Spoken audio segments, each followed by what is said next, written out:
Hi friends, இந்த video சீரீஸில் பார்த்தீங்கன்னா நம்ம ஆப்ரேஷனல் எஃபிஷியன்சியை வந்து பெஞ்ச் மார்க்கிங் அப்படின்னு சொல்லுவாங்க. அதாவது அந்த இண்டஸ்ட்ரியில் இருக்கக்கூடிய ஒரே அளவில் இருக்கக்கூடிய கம்பெனிஸை நம்ம கம்பேர் பண்ணி யார் நல்லா பண்ணுறாங்க யார் நல்லா பண்ணல அப்படிங்கிற ஒரு ஸ்டடியை பண்ணுறோம். இது வந்து ஒரு புது சீரீஸாக பண்ணுறோம். நிறைய இண்டஸ்ட்ரீஸ் எடுத்திருக்கோம். அதில் முதல் வீடியோவாக ஸ்டீல் இண்டஸ்ட்ரியை பற்றி நம்ம பண்ணலாம் அப்படின்னு சொல்லிட்டு ஒரு ஐடியா. அதுதான் இந்த வீடியோவில் நம்ம பார்க்க போகிறது. வாங்க இன்றைக்குள்ளே வீடியோக்குள்ளே போகலாம்.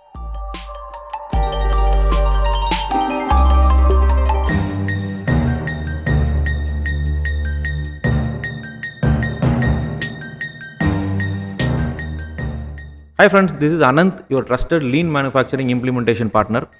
இந்த வீடியோவில் நம்ம ஸ்டீல் இண்டஸ்ட்ரியில் இருக்கக்கூடிய மிகப்பெரிய கம்பெனிஸ் ஒரு 3 கம்பெனிஸ் எடுத்து அவங்களுடைய ஃபினான்ஷியல் ஸ்டேட்மெண்ட்ஸ் அப்படின்னு சொல்லக்கூடிய அவங்களுடைய வரவு செலவு கணக்குகள் அதெல்லாம் பார்த்துட்டு எந்த கம்பெனி நல்லா பெர்ஃபார்ம் பண்ணுறாங்க எந்தெந்த பேராமீட்டரில் அப்படின்னு ஒரு பெஞ்ச் மார்க் ஸ்டடி பண்ணுறோம். இதுக்கு வந்து பார்த்திங்கன்னா நம்ம 3 கம்பெனிஸ் எடுத்திருக்கோம். ஒன்று வந்து JSW ஸ்டீல், அடுத்தது டாடா ஸ்டீல், அடுத்தது பார்த்திங்கன்னா செயில் அப்படின்னு சொல்லக்கூடிய Steel Authority of India Limited. இந்த 3 கம்பெனிகளும் லிஸ்டட் கம்பெனிஸ், அதாவது பாம்பே ஸ்டாக் எக்ஸ்சேஞ்சு இல்லைனா NSEயில் லிஸ்ட் பண்ணியிருக்காங்க அவங்களோட ஷேரை, பப்ளிக்லி ட்ரேடட் கம்பெனிஸு. அதனால் அவங்களோட ஃபினான்ஷியல் ஸ்டேட்மெண்ட்ஸு எல்லாருக்கிட்டையும் அவைலபிளாக இருக்கும். நெட்டில் நீங்கள் போனீங்கன்னா டவுன்லோட் பண்ணிக்கலாம். அவங்களோட வெப்சைட்டில் போய் இன்வெஸ்டர்ஸ் அப்படின்ற ஒரு மெனுவுக்கு நீங்கள் போனீங்கன்னா ஃபினான்ஷியல் ஸ்டேட்மெண்ட்ஸு நீங்களும் டவுன்லோட் பண்ணி இந்த கம்பேரிசன் ஸ்டடியை பண்ணலாம். ஸோ நாங்கள் என்ன பண்ணியிருக்கோம்னா இந்த 3 கம்பெனியோட ஃபினான்ஷியல் ஸ்டேட்மெண்ட்டை எடுத்து ஒரு அனாலிசிஸ் பண்ணியிருக்கோம். இவங்க 3 பேரும் பார்த்திங்கன்னா ஓரளவுக்கு பக்கத்தில் என்ன சொல்கிறது பெரிய கம்பெனிஸ் தான், ஓரளவுக்கு சிமிலர் ரெவன்யூஸ்னு சொல்லலாம். JSW பார்த்திங்கன்னா 1.35 lakh crores அவங்களோட வருமானம் ஒரு வருஷத்துக்கு. டாடா ஸ்டீல் பார்த்திங்கன்னா 1.40 lakh. செயில் பார்த்திங்கன்னா கிட்டத்தட்ட 1.05 lakh crores. டாப் 3ல் இருப்பாங்கன்னு வச்சுக்கோங்களேன் இவங்க 3 கம்பெனிஸுமே. இதில் நம்ம இவங்க 3 பேரோட ஆப்ரேஷனல் பெர்ஃபார்மன்ஸ் எப்படி இருக்குது அப்படின்றத பார்க்கலாம். ஃபஸ்ட்டு பார்த்தீங்கன்னா கிராஸ் மார்ஜின்ஸ் அப்படின்னா நம்மளோட ஓவரால் வருமானம், அப்புறம் வந்து அவங்களுடைய பொருளுக்கு ஆகக்கூடிய செலவு, காஸ்ட் ஆஃப் குட் சோல்டு அப்படின்னு சொல்லுவாங்க. காஸ்ட் ஆஃப் குட் சோல்டுனா ரா மெட்டீரியல், அப்புறம் வந்து மற்ற பொருளை தயாரிப்பதற்காக என்னென்னலாம் செலவு பண்ணுறாங்களோ அது மட்டும் எடுத்துருக்கோம். இது வந்து பார்த்திங்கன்னா டாடா ஸ்டீலுக்கு ரொம்ப ஜாஸ்தியாக இருக்குது. அதாவது 60%, 59% வந்து அவங்களுக்கு கிராஸ் ப்ராஃபிட், கிராஸ் மார்ஜின்ஸ் அப்படின்னு சொல்லுவோம். அப்படின்னா என்ன அர்த்தம்? செலவை வந்து அவங்க ரொம்ப கம்மியாகவே வச்சுருக்கிறாங்க. இது பொருளை தயாரிக்கக்கூடிய செலவு ரொம்ப கம்மி, காஸ்ட் ஆஃப் குட்ஸ் சோல்டு ரொம்ப கம்மியாக இருக்குது. நல்ல விஷயம் அது. JSWக்கு பார்த்தீங்கன்னா 46.22% வருது. அடுத்த செயிலுக்கு பார்த்தீங்கன்னா 45.32% தான். அப்படின்னு என்ன அர்த்தம்? JSWக்கும் செயிலுக்கும் இந்த பொருளை தயாரிக்கக்கூடிய செலவுகள், காஸ்ட் ஆஃப் குட்ஸ் சோல்டு கொஞ்சம் ஜாஸ்தியாக இருக்குதுன்னு அர்த்தம். டாடா ஸ்டீலுக்கு வந்து இந்த கிராஸ் மார்ஜின்ஸ் ரொம்ப நல்லாவே இருக்குது. அதே மாதிரி நம்ம இந்த எக்ஸ்பென்சஸ் அப்படின்னு பார்க்குறோம். எக்ஸ்பென்சஸ்னால் என்ன? டோட்டல் செலவுகள், கம்பெனியை நடத்தக்கூடிய மொத்த செலவு, எல்லா செலவையும் சேர்த்து பார்க்கும்போது எப்படி இருக்குன்னு பார்க்கலாம். அதுவுமே பார்த்திங்கன்னா டாடா ஸ்டீலுக்கு நல்லாவே இருக்குது. 84% தான் அவங்களோட டோட்டல் செலவு. அப்படின்னா மீதி 16% அவங்களுக்கு லாபம் இருக்கிற மாதிரி காமிக்குது. சரிங்களா? அதே மாதிரி நீங்கள் JSWக்கு பார்த்தீங்கன்னா 91.13 லாஸ்ட் இயர் 2023-24. செயிலில் பார்த்தீங்கன்னா 95.75, அதாவது செலவே பார்த்தீங்கன்னா 95.75% வந்துருச்சு யாருக்கு? செயிலுக்கு. ஸோ இதனால் நமக்கு என்ன தெரியுதுன்னா டாட்டாவில் வந்து ஓவரால் செலவுகள் நல்லா குறைஞ்சிருக்குது அப்படின்னு தெரியுது. ஆனால் அதிலிருந்து நம்ம அடுத்த விஷயமாக போகும்போது நெட் ப்ராஃபிட் அப்படின்னு சொல்லக்கூடிய நிகர லாபம் அப்படின்னா என்னென்னா, ஃபைனலாக எல்லா டாக்ஸிக்ஸ் எல்லாம் பே பண்ணி நெட் ப்ராஃபிட்னு சொல்லக்கூடிய அந்த நிகர லாபம்ங்கிறது நமக்கு ஜாஸ்தியாக இருக்கணும்னு நினைப்போம். ஆனால் லாஸ்ட் இயரில் என்ன ஆயிருக்குன்னா 3.34ஆக குறைஞ்சிருக்குது. அதுக்கு முந்தின வருஷம் 22-23ல் 10.10% இருந்தது. இந்த அடுத்த வருஷத்தில் 23-24ல் 3.3ஆக ஆயிருக்கு. இதுக்கு என்ன காரணம் அப்படின்னு பார்த்தீங்கன்னா, ஒரு எக்ஸப்ஷனல் ஐட்டம்ஸ் அப்படின்னு சொல்லி ஒரு இடத்துல வந்து லாஸ் வந்துருக்குது, ஒரு 12,000 கோடி கிட்ட. அது என்னன்னுங்கிறத கரெக்டாக அவங்களோட பேலன்ஸ் ஷீட்டில் போடல, P&Lல போடல. அதில் என்ன போட்டிருக்காங்கன்னா எக்ஸப்ஷனல் ஐட்டம், அதில் வந்து லாஸ்ன்னு போட்டிருக்காங்க. அது வந்து ஏதோ ஒரு பிளான்ட்டை வாங்கி அது சரியாக ரன் ஆகாமல் போயிருக்கலாம், இல்லை ஏதோ ஒரு இன்வெஸ்ட்மெண்ட் பண்ணி அது ஃபெயிலியர் ஆகிருக்கலாம். அந்த மாதிரி ஏதோ ஒரு தனியாக எக்ஸப்ஷனல் ஐட்டம் ஒன்று அந்த ஒரு வருஷம் மட்டும்தான் வந்திருக்குது, அதனால் கம்மியாக இருக்குது. மற்ற 2 கம்பெனியும் பார்த்தீங்கன்னா 5.87%, செயில் வந்து 2.57%. ஸோ இதுதான் வந்து நெட் ப்ராஃபிட்ஸ் வந்து அவங்க காமிச்சிருக்கிறாங்க இந்த லாஸ்ட் இயரில். இது வரைக்கும் பார்த்தோம். இதுக்கப்புறம் பார்த்தீங்கன்னா எம்ப்ளாயி காஸ்ட் அப்படின்னு சொல்லுவோம். அதாவது மக்களுடைய சேலரி, கம்பெனியில் உள்ள எம்ப்ளாயீஸோட சேலரி மற்றும் அதர் பெனிஃபிட்ஸ்னு சொல்லுவாங்களே, PF, ESI அந்த மாதிரியான contribution, salary and related employee compensation, அந்த மாதிரியான விஷயங்களில் பார்க்கும்போது செயில் ரொம்ப ஜாஸ்தியாக இருக்குது. 11.03% 2023-24. டாடா ஸ்டீல் பார்த்தீங்கன்னா 5.14%, JSW பார்த்தீங்கன்னா 1.72%. JSW ரொம்ப கம்மியாக இருக்குது. அந்த மற்ற 2 கம்பெனியை விட பார்த்தீங்கன்னா 1.72% அவங்களோட எம்ப்ளாயீஸ்க்கு சேலரி அண்ட் அதர் பெனிஃபிட்ஸ் போகிறாங்க. டாட்டா நம்மளால் புரிஞ்சுக்க முடியுது. டாட்டாவில் பார்த்தீங்கன்னா நிறைய பெனிஃபிட்ஸ் இருக்கும், பெர்க்ஸ் இருக்கும். செயில் வந்து being a government run company, அவங்களுக்கும் ஆட்டோமேட்டிக்காக ஜாஸ்தியாக தான் இருக்க மாதிரி இருக்குது. ஸோ 11%, இதில் ஒரு பெரிய சர்ப்ரைஸ்லாம் ஒன்றும் இல்லை. ஆனால் JSWல 1.72ங்கிறது ரொம்ப கம்மி, which is very good. Actually அவங்க வந்து காஸ்ட்டை வந்து ரொம்ப நல்லாவே கம்மி பண்ணியிருக்காங்க, எம்ப்ளாயி காஸ்ட்டை. மேபி ஆட்டோமேஷனில் வந்து லோ காஸ்ட் ஆட்டோமேஷனோ அந்த மாதிரியான விஷயங்கள் பண்ணியிருந்தாலும் இது வந்து சாத்தியம்தான். அடுத்த இது பார்த்திங்கன்னா ஃபைனான்ஸ் காஸ்ட், அதாவது எவ்வளோ கடன் வச்சுருக்காங்க, அதுக்கு எவ்வளோ வட்டி கட்டுறாங்க அப்படிங்கிறது ஃபைனான்ஸ் காஸ்ட் அப்படின்னு சொல்லுவோம். இந்த செயில் பார்த்திங்கன்னா ரொம்ப கம்மியாக வட்டி கட்டுறாங்க. வட்டிக்கு மட்டும் பார்த்திங்கன்னா அவங்க கிட்டத்தட்ட ஒரு 2.32% தான் கட்டுறாங்க. அவங்களுடைய வருமானத்தில் 2.32% தான் வட்டிக்கு காசு கட்டுறாங்க. பேங்க்லேயோ மற்ற இடத்துலையோ வாங்கின லோனுக்கு அகேன்ஸ்டாக அவங்க இன்ட்ரெஸ்ட் பேமெண்ட்டு. அதே இது நீங்கள் JSW பார்த்தீங்கன்னா 4.46%. அது ஏன்னா ரொம்ப ஜாஸ்தியாக இருக்குது அப்படின்னு சொல்லி பார்க்கும்போது JSWட பாரோயிங்ஸ், அதாவது கடன் மட்டும் பார்த்திங்கன்னா கிட்டத்தட்ட 60,000 கோடி இருக்குது.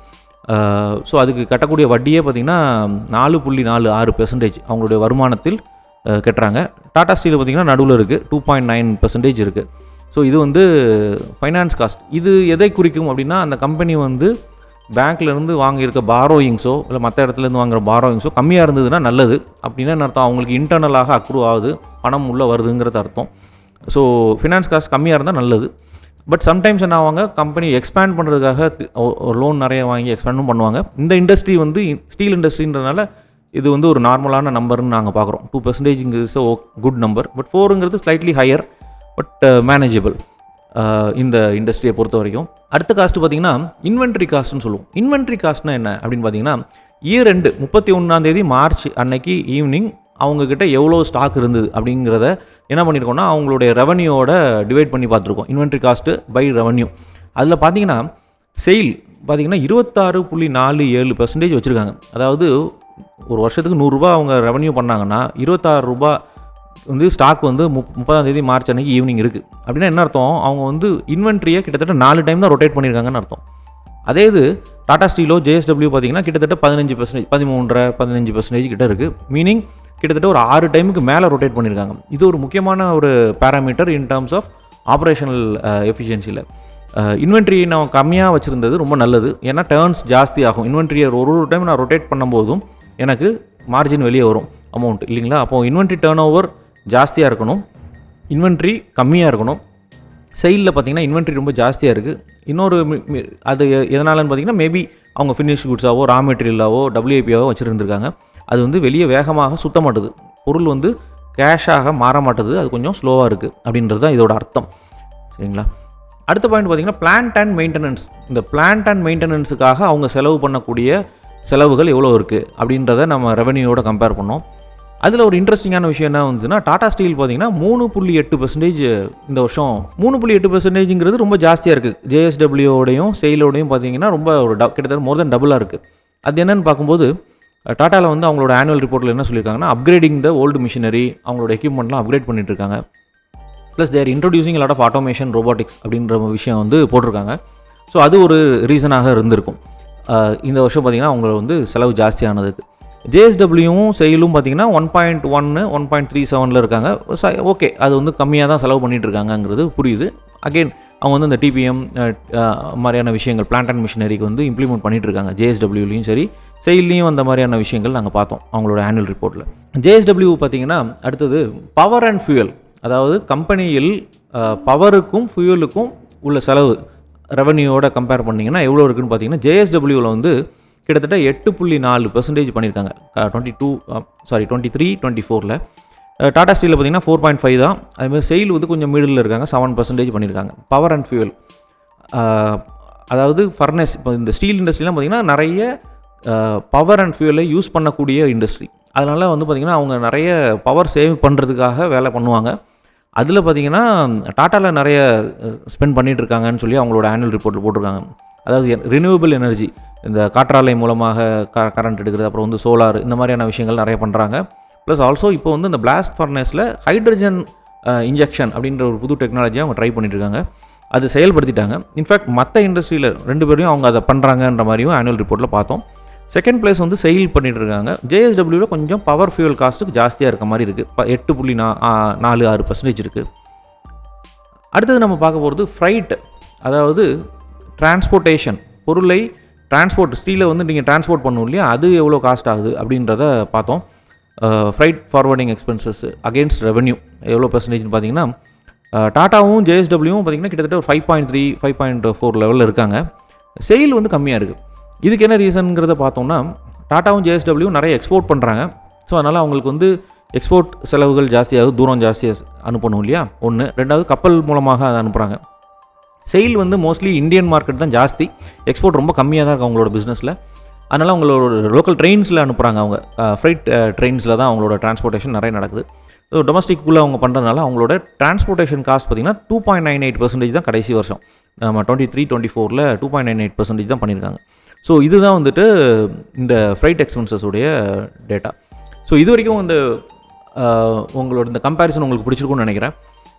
உங்களோட கம்பெனியில் உங்களுடைய ஆப்ரேஷன்ஸை நம்ம செக் பண்ணி எந்தெந்த இடத்துலலாம் வந்து பார்த்திங்கன்னா இஷ்யூஸ் இருக்குது, எங்கெல்லாம் நம்ம இம்ப்ரூவ் பண்ணலாம். ஃபார் எக்ஸாம்பிள் ப்ரொடக்ஷனில், குவாலிட்டியில், அப்புறம் பர்ச்சேஸு, ஸ்டோர்ஸு, இந்த மாதிரியான மோஸ்ட் ஆஃப் த ஆப்ரேஷனல் ஏரியாஸில் எங்கெல்லாம் சேலஞ்சஸ் இருக்குங்கிறத நாங்கள் ஒரு ஆடிட் பண்ணி, 1 day ஆடிட் மாதிரி பண்ணி, அதுக்கப்புறம் மேனேஜ்மெண்ட்டுக்கு ஒரு ரிப்போர்ட்டில் என்ன பண்ணால் அதெல்லாம் சால்வ் பண்ணலான்ற மாதிரி ஒரு குயிக்காக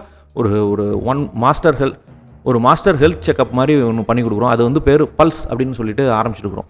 இந்த பல்ஸ் ஆடிட் வந்து 1 day ஆடிட்டு உங்களோட ஆர்கனைசேஷனில் வந்து நாங்கள் வந்து பண்ணுவோம். இது உங்களுக்கு பண்ணணும் அப்படின்ற மாதிரி நினச்சிங்கன்னா எங்களை காண்டாக்ட் பண்ணுங்கள். அதோட லிங்க்கை இந்த டிஸ்கிரிப்ஷனில் கொடுக்குறேன்.